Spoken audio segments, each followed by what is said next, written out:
Hello everyone, welcome back to my YouTube channel Arts Academy Triple A and my name is Ankur Verma.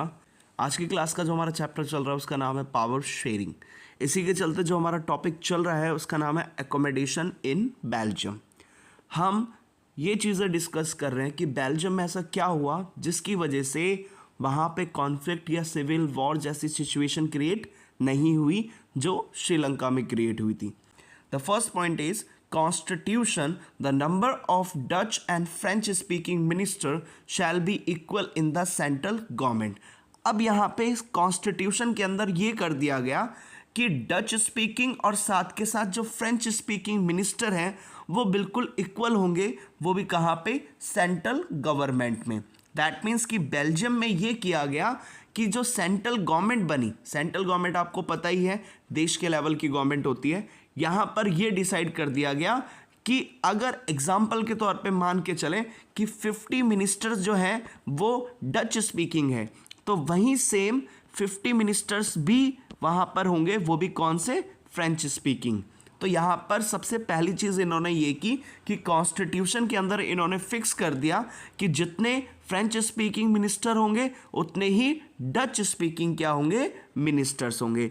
Second, इन्होंने क्या arrangement किया, some special laws बन रहे हैं, तो उन स्पेशल लॉज के लिए क्या चाहिए, मेजॉरिटी चाहिए, और वो भी किसकी मेजॉरिटी चाहिए, दोनों की मेजॉरिटी चाहिए, डच स्पीकिंग की भी और साथ के साथ फ्रेंच स्पीकिंग की भी। तो यहाँ पे सेकंड इन्होंने ये कर दिया, अगर कोई भी स्पेशल लॉ बन रहा है तो स्पेशल लॉ बनने के लिए वहाँ पे हमें दोनों स्पीकिंग या दोनों लिंग्विस्टिक ग्रुप की क्या चाहिए, मेजॉरिटी चाहिए। मेजॉरिटी कब आ जाती है, 50+1 में आ जाती है मेजॉरिटी। दैट मीन्स कि यहाँ पर अगर मान लीजिए 10 मिनिस्टर हैं फ्रेंच के, 10 मिनिस्टर हैं डच के, तो यहाँ पे 10 में से 6 उसके फेवर में होने चाहिए, और same as it is French में भी 10 में से 6 उसके क्या होने चाहिए, फेवर में होनी चाहिए। तो 50+1 चाहिए। तो अगर कोई भी स्पेशल लॉ बन रहा है तो वहाँ पे दोनों ही लिंग्विस्टिक ग्रुप का क्या चाहिए, मेन मेजॉरिटी चाहिए। इसी के चलते इसमें कहा no single community can make decision unilateral. That means कि कोई भी एक सिंगल कम्युनिटी, चाहे वो फ्रेंच की हो चाहे वो डच की हो, अकेले डिसीजन नहीं ले सकती। थर्ड थिंग इन्होंने क्या किया, many powers of the central government have been given to the state governments.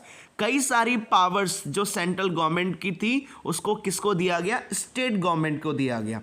साथ के साथ the state government are not subordinate to the central government. अब इसमें एक और चीज़ इन्होंने क्लियर कर दी कि जो सेंट्रल गवर्नमेंट है उसका किसी भी तरीके से कोई भी कंट्रोल नहीं होगा, वो भी किसके ऊपर, स्टेट गवर्नमेंट पर। दैट मीन्स कि स्टेट गवर्नमेंट जो है वो बिल्कुल भी सेंट्रल गवर्नमेंट के कंट्रोल में काम नहीं करेगी। दैट मीन्स कि स्टेट गवर्नमेंट अपना फ्रीली काम करेगी और सेंट्रल गवर्नमेंट उसके ऊपर कोई भी लिमिटेशन या उसके ऊपर कोई भी कंट्रोल नहीं करेगी। अब एक बार इस पिक्चर को देखते हैं, इस पिक्चर में क्या किया गया है। ये पिक्चर हमें दिखाता है कि वहाँ पर बेल्जियम के अंदर दोनों कम्युनिटी का कैसे ध्यान रखा गया।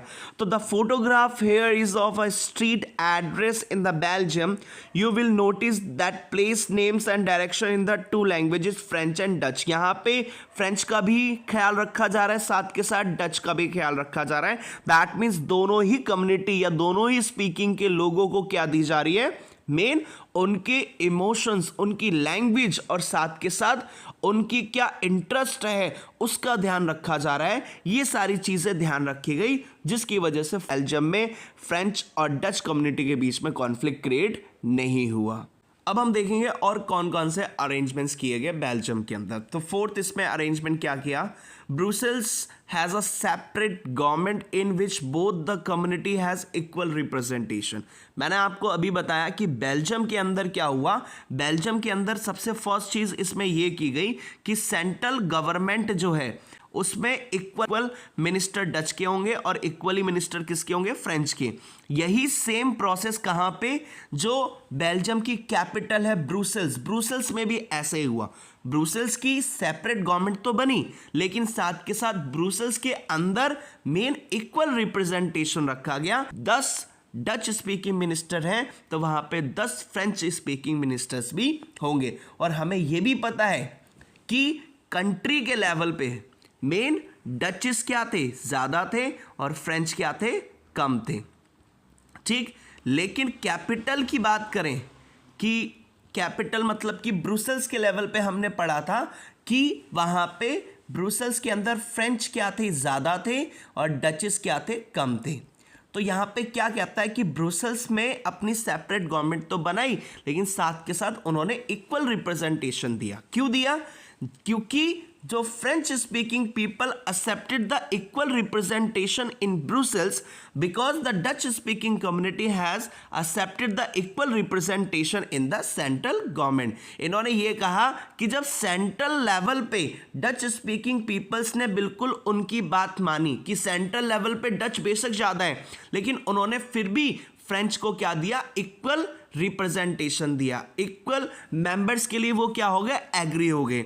इसी चीज को देखते हुए ब्रुसेल्स के अंदर जहां पे फ्रेंच स्पीकिंग पीपल ज्यादा हैं, वहां पे फ्रेंच पीपल्स ने एक्सेप्ट किया कि यहां पे भी इक्वल डच के मेंबर्स होने चाहिए। इसका कहने का मतलब ये है कि डचेस ने सेंट्रल लेवल पे क्या किया, फ्रेंच को इक्वल रिप्रेजेंटेशन दिया, वैसे ही सेम फ्रेंच ने कैपिटल लेवल पे डचेस को इक्वल क्या दिया, रिप्रेजेंटेशन दिया। अगला फिफ्थ अरेंजमेंट देखते हैं क्या क्या हुआ ब्रुसेल्स के अंदर। तो इसमें यह हुआ, there is a third kind of government, कि इन्होंने एक और तीसरी तरह की गवर्नमेंट बनाई और इसका नाम क्या रखा गया, कम्युनिटी गवर्नमेंट। अब जो ये कम्युनिटी गवर्नमेंट थी, इलेक्टेड बाय द पीपल्स तो होती थी। अब ये कम्युनिटी गवर्नमेंट किससे जुड़ी होती थी, मेन कम्युनिटी से जुड़ी होती थी, belonging to one language community. कि अगर कम्युनिटी गवर्नमेंट है तो एक डच की कम्युनिटी गवर्नमेंट हो गई, फ्रेंच की हो गई और जर्मन की हो गई, no matter where they live. That means कि चाहे डच कहीं पे भी रह रहे हैं, फ्रेंच कहीं पे भी रह रहे हैं, इसके साथ जर्मन कहीं पे भी रह रहे हैं, कोई भी मैटर नहीं है। ये बिल्कुल जो ये कम्युनिटी गवर्नमेंट बनाई गई वो किसकी बनाई गई थी, लैंग्वेज कम्युनिटी के बेसिस पे बनाई गई थी। डचेस की अलग थी, फ्रेंच की अलग थी, जर्मन की अलग थी। अब इनका काम क्या था कम्युनिटी गवर्नमेंट का, कम्युनिटी गवर्नमेंट पास कल्चर रिलेटेड पावर थी, एजुकेशनल रिलेटेड पावर्स थी, और साथ के साथ लैंग्वेज रिलेटेड पावर्स थी। कि अगर कहीं पर भी कल्चर से रिलेटेड कोई इशू आ रहा है, एजुकेशनल या एजुकेशन से रिलेटेड कोई इशू आ रहा है, या लैंग्वेज से रिलेटेड कोई इशू आ रहा है, तो उसको हैंडल कौन करती थी, कम्युनिटी गवर्नमेंट करती थी। और कम्युनिटी गवर्नमेंट को इलेक्ट कौन करता था, हर एक कम्युनिटी के अपने अपने पीपल्स करते थे, डच, फ्रेंच और जर्मन, चाहे वो कहीं पे भी रह रहे हैं, वो इसको कम्युनिटी गवर्नमेंट को इलेक्ट करते। एक बार हम फिर से स्टार्ट कर लेते हैं, एक बार फिर से हम देखते हैं कि बेल्जियम के अंदर एकोमोडेशन कैसे किया गया, कौन कौन से अरेंजमेंट्स किए गए जिसकी वजह से बेल्जियम के अंदर कोई भी प्रॉब्लम या कॉन्फ्लिक्ट क्रिएट ना हो। तो सबसे फर्स्ट इन्होंने क्या किया, मिनिस्टर्स थे वो क्या कर दिए, सेंट्रल गवर्नमेंट पे इक्वल कर दिए कि फ्रेंच के जितने होंगे उतने ही डच के होंगे। सेकंड इन्होंने क्या कर दिया, अगर कोई भी स्पेशल लॉ बन रहा है तो स्पेशल लॉ बनने के लिए दोनों कम्युनिटी की हमें क्या चाहिए, मेजॉरिटी चाहिए, एक कोई अकेला कोई भी डिसीजन नहीं ले सकता। थर्ड थिंग इन्होंने क्या किया, मैनी पावर्स, जिसे हम कह सकते हैं मैनी पावर, कई सारी सेंट्रल गवर्नमेंट की पावर्स को किसको दिया गया, स्टेट गवर्नमेंट को। और स्टेट गवर्नमेंट बिल्कुल भी किसके अंडर में रहकर काम नहीं करेगी, मतलब स्टेट गवर्नमेंट जो है बिल्कुल सबऑर्डिनेट, मतलब वो सेंट्रल गवर्नमेंट के अंडर में रहकर काम नहीं करेगी। फोर्थ इन्होंने क्या किया, फोर्थ जैसे इन्होंने सेंट्रल लेवल पे इक्वल मिनिस्टर किए, वैसे ही कैपिटल लेवल पे ब्रुसेल्स पे भी इन्होंने क्या किया, इक्वल मिनिस्टर कर दिए, इक्वल रिप्रेजेंटेशन कर दिए फ्रेंच और डचेस के। इसके साथ साथ इन्होंने एक और काइंड ऑफ गवर्नमेंट बनाई और इसका नाम रखा गया कम्युनिटी गवर्नमेंट। कम्युनिटी गवर्नमेंट को कम्युनिटी के ही लोग इलेक्ट करते थे।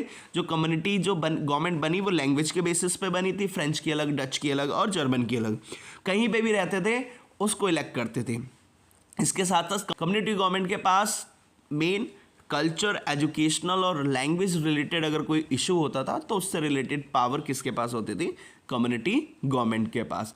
तो ये सारे के सारे अरेंजमेंट्स किए, ये सारे के सारे एलिमेंट्स थे वो भी किसके, बेल्जियन मॉडल के। तो इस तरीके से बेल्जियम के अंदर कॉन्फ्लिक्ट नहीं हुआ, तरीके थे जिसकी वजह से उन्होंने अपने यहाँ के कॉन्फ्लिक्ट्स को क्या किया, दूर किया, जो चीज़ श्रीलंका में नहीं हुई। होपफुली आपको समझ में आया होगा। Thank you.